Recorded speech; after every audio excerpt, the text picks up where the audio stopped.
की बुलंदियों पर वाक़ एक छोटा सा गांव था जिसका नाम चांदनी पिटी था। ये गांव घने जंगलात और बुलंद पहाड़ों के दरमियान बसा हुआ था। गांव के लोग सादा जिंदगी गुजारते थे, लेकिन उनकी जिंदगियों पर एक पुरस्कार खौफ छाया हुआ था। हर रात जब चांद की रोशनी पहाड़ों पर पड़ती तो गांव वालों को अजीब व गरीब आवाजें सुनाई देती थीं।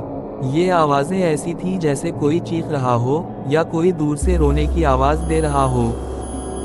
गांव के बुजुर्ग कहते थे कि ये आवाजें खूनी डाकू की हैं। एक ऐसा डाकू जो कई साल पहले इस गांव में आया था और जिसने बेशुमार लोगों को कत्ल कर दिया था। कहा जाता था कि वो डाकू मर गया था, लेकिन इसकी रूह आज भी उन पहाड़ों में भटकती है। एक दिन गांव में एक नौजवान लड़का आया जिसका नाम आरिफ था। वो शहर से आया था और इसका मकसद ये था कि वो अपनी नानी की कब्र पर फातिहा पढ़े। जो इस गांव में दफन की आरिफ को गांव के लोगों ने खबरदार किया कि वो रात को बाहर ना निकले, क्योंकि खूनी डाकू की रूह अब भी थी। आरिफ ने उन बातों को सुनकर इन्हें नजरअंदाज कर दिया। वो समझता था कि ये सब गांव वालों के वहम हैं, लेकिन जब रात हुई तो उसने भी वही आवाजें सुने जो गांव वाले बयान करते थे। आवाजें इस कदर खौफनाक थी कि आरिफ का दिल धड़कने लगा। रात के अंधेरे में आरिफ ने एक अजीब साये को देखा जो पहाड़ों की तरफ बढ़ रहा था। वो साया लंबा और दबला था और इसके हाथ में एक खून आलूद छुरी थी। आरिफ ने देखा कि वो साया एक छोटे से झोंपड़े की तरफ बढ़ रहा था जहां एक बूढ़ी औरत रहती थी। आरिफ ने अपने आप को संभाला और चुपके से इस झोंपड़े की तरफ बढ़ा। जब वो वहां पहुंचा तो उसने देखा कि वो साया बूढ़ी औरत के सामने खड़ा था और उसे धमकियां दे रहा था। बूढ़ी औरत चीख रही थी, मुझे मुआफ कर दो, मैंने तुम्हें धोखा नहीं दिया। आरिफ ने अपनी हिम्मत जुमा की और छलांग लगाकर इस साये पर हमला कर दिया, लेकिन जब उसने उसे पकड़ने की कोशिश की तो वो साया हवा में तहलील हो गया। बूढ़ी औरत ने आरिफ को देखा और कहा, तुम्हें यहाँ नहीं आना चाहिए था, वो डाकू तुम्हें भी मार डालेगा। आरिफ बूढ़ी औरत के झोंपड़े में दाखिल हुआ। झोंपड़े के अंदर हवा में एक अजीब सी बो थी, जैसे कोई चीज सड़ रही हो। बूढ़ी औरत, जिसका नाम बीबी फातिमा था, ने आरिफ को एक कुर्सी पर बैठने को कहा। इसकी आंखों में खौफ था और उसके हाथ कांप रहे थे। तुम्हें यहाँ नहीं आना चाहिए था, बीबी फातिमा ने दोहराया, वो डाकू तुम्हें भी मार डालेगा। आरिफ ने पूछा, ये डाकू कौन है और ये तुम्हें क्यों मारना चाहता है? बीबी फातिमा ने एक गहरी सांस ली और कहा, ये कहानी बहुत पुरानी है। कई साल पहले जब मैं जवान थी, ये गांव एक खूनी डाकू के खौफ से कांप रहा था। उसका नाम शेरो था और वो एक बेरहम कातिल था। वो रात के अंधेरे में गांव वालों पर हमला करता, उनके घरों को लूटता और जो भी इसके रास्ते में आता उसे बेदरेक कत्ल कर देता। आरिफ ने हैरत से पूछा, लेकिन वो मर गया था, है ना? तो फिर ये साया कौन है? बीबी फातिमा ने अपनी आंखें बंद कर ले और कहा, शेरो मरा नहीं था। गांव वालों ने उसे पकड़ लिया था, लेकिन उसे मारने के बजाय इन्होंने उसे जिंदा दरगोर कर दिया था। वो उसे पहाड़ों की एक गार में ले गए और वहां उसे छोड़ दिया। लेकिन शेरों ने मरने से पहले एक लानत भेजी थी। इसने कहा था कि वो वापस आएगा और इस गांव के हर शख्स को मार डालेगा। आरिफ ने अपना सर हिलाया, ये सब बकवास है, रूहें और लानतें सिर्फ कहानियों में होती हैं। बीबी फातिमा ने अपनी आंखें खोले और आरिफ को घूर कर देखा। तुम्हें यकीन नहीं है तो फिर तुम्हें खुद देखना चाहिए। कल रात जब चांद पूरा होगा, शेरो वापस आएगा। अगली रात जब चांद आसमान पर पूरा चमक रहा था, गांव में एक अजीब सन्नाटा छा गया। हवा में एक बोझल खामोशी थी, जैसे कोई बड़ा वाकया होने वाला हो। आरिफ ने बीबी फातिमा के झोंपड़े में ही रहने का फैसला किया, लेकिन वो सोने के काबिल नहीं था। इसके कान हर आवाज के लिए चूकना थे। रात के 12 बजे आरिफ ने एक चीख सुनी। वो फौरन उठा और झोंपड़े से बाहर निकला। चांद की रोशनी में उसने देखा कि गांव के मरकज में एक लंबा दबला साया खड़ा था। वो साया एक खून आलूद छुरी पकड़े हुए था और इसके चेहरे पर एक खौफनाक मुस्कुराहट थी। आरिफ ने अपने आप को छुपा लिया और देखा कि वो साया गांव के एक घर की तरफ बढ़ रहा था। जब वो घर के दरवाजे पर पहुंचा तो उसने दरवाजा तोड़ दिया और अंदर दाखिल हो गया। चंद लम्हों बाद अंदर से चीखें सुनाई दें। आरिफ ने अपनी हिम्मत जुमा की और घर की तरफ बढ़ा।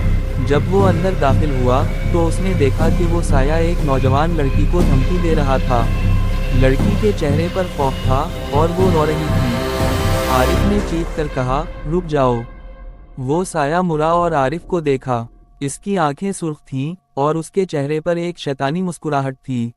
तुम्हें यहाँ नहीं आना चाहिए था, उसने कहा और फिर आरिफ पर हमला कर दिया। आरिफ ने अपने आप को बचाने के लिए एक तरफ कूद लगाई, लेकिन डाकू का हमला बहुत तेज था। खून आलूद छुरी आरिफ के कंधे को छू गई और उसे एक तेज दर्द महसूस हुआ। आरिफ ने चीख मारकर पीछे हटने की कोशिश की, लेकिन डाकू उसके करीब ही खड़ा था। इसकी सुर्ख आंखें आरिफ को घूर रही थीं। तुम्हें यहाँ नहीं आना चाहिए था, डाकू ने दोहराया। इसकी आवाज में एक अजीब सी गूंज थी, जैसे वो किसी और दुनिया से बोल रहा हो। आरिफ ने अपने आसपास देखा, लेकिन कोई हथियार या बचाव का रास्ता नजर नहीं आ रहा था। इसने अपनी जेब में हाथ डाला और एक छोटा सा पत्थर उठा लिया। इसने पत्थर को डाकू की तरफ फेंका, लेकिन वो पत्थर डाकू के जिस्म से गुजरकर दूसरी तरफ चला गया, जैसे वो कोई रूह हो। आरिफ को समझ में आया कि ये डाकू कोई आम इंसान नहीं था। ये वाकई एक लानतज़दा रूह थी, जैसा कि बीबी फातिमा ने कहा था।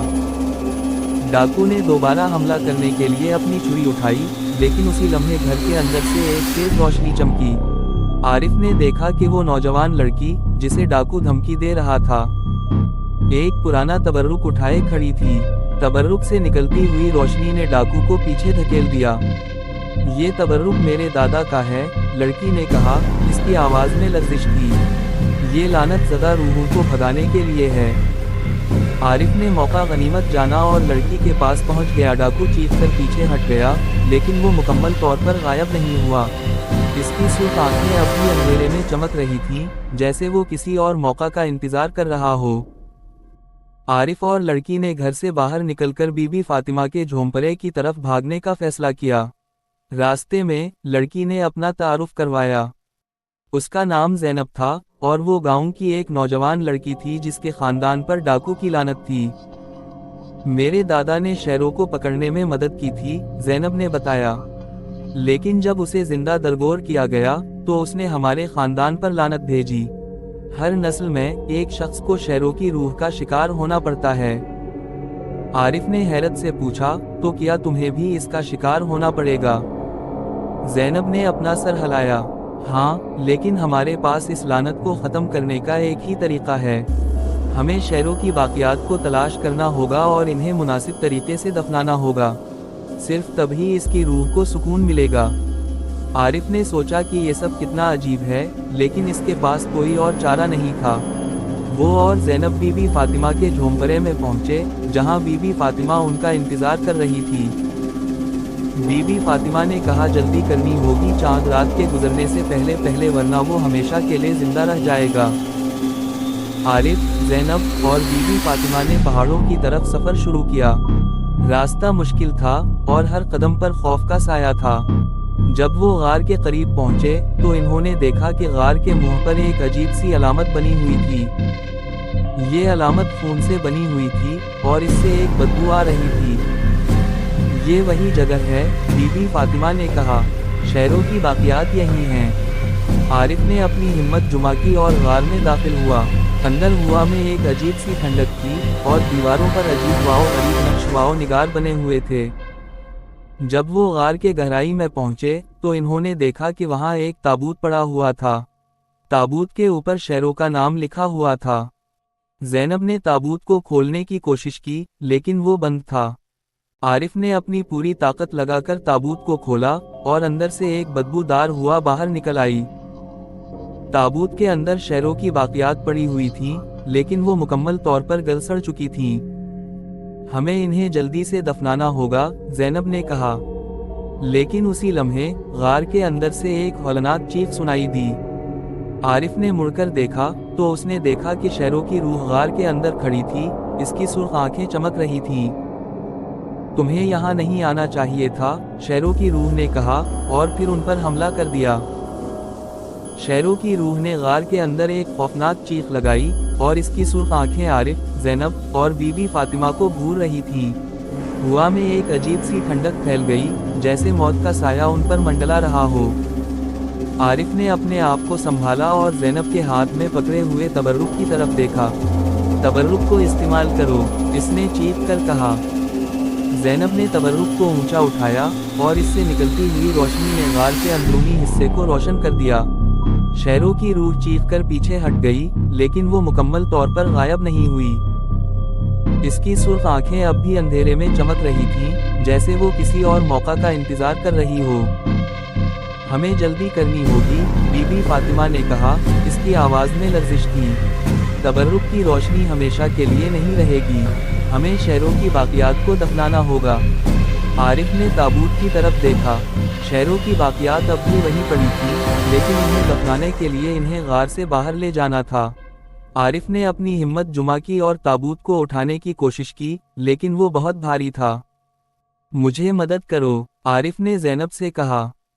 زینب نے تبرک کو ایک طرف رکھا اور عارف کے ساتھ مل کر تابوت کو اٹھانے کی کوشش کی۔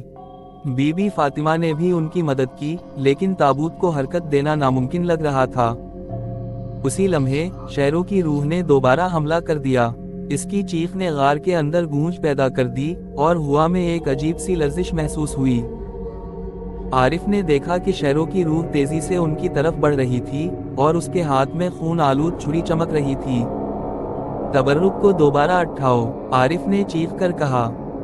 زینب نے تبرک کو اٹھایا، لیکن اس بار روشنی کم تھی۔ شیروں کی روح نے ایک اور چیخ لگائی اور تبرک کی روشنی کو نظر انداز کرتے ہوئے عارف پر حملہ کر دیا۔ عارف نے اپنے آپ کو بچانے کے لیے ایک طرف کود لگائی، لیکن شیروں کی چھری اس کے بازو کو چھو گئی اور اسے ایک تیز درد محسوس ہوا۔ ہمیں یہاں سے نکلنا ہوگا، بی بی فاطمہ نے چیخ کر کہا۔ عارف نے اپنے زخم کو دبا کر کھڑا ہونے کی کوشش کی، لیکن ہم تابوت کو کیسے لے جائیں گے؟ زینب نے ایک لمحے کے لیے سوچا اور پھر اس نے کہا، ہمیں صرف اس کی ہڈیاں لے جانی ہوں گی، باقی سب کچھ یہیں چھوڑ دو۔ عارف اور بی بی فاطمہ نے زینب کی بات مان لی اور انہوں نے تابوت کو کھول کر شیروں کی ہڈیاں نکال لیں۔ ہڈیوں کو ایک کپڑے میں لپیٹ کر وہ غار سے باہر نکلنے لگے۔